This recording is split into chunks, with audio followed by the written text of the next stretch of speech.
Hello. I just wanted to do a whole close-up eye thing, but it doesn't really help because you gotta look at the camera. So, this is my time capsule for 10 years in the future when I will be 25, and there's a few things I want to ask myself. So, are you still in love with rubber ducks? If not, then... But the rubber ducks, you have to be in love with them. Don't you like it how they can just sort of float across like that? Except that was the wrong way, so float across like that.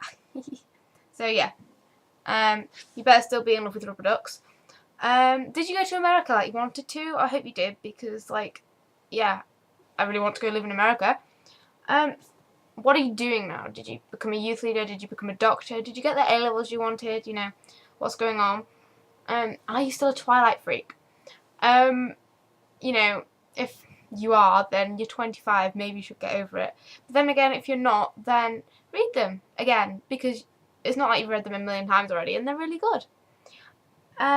Is Natalie a famous like author like she should be? If not, she should be. And what happened to your friends at school? Are you still friends with them? Because they were awesome. And did you tidy your room? If not, it's been 10 years. Maybe you should get round to it. But then I'd hope you'd moved out anyway. So anyway, yeah.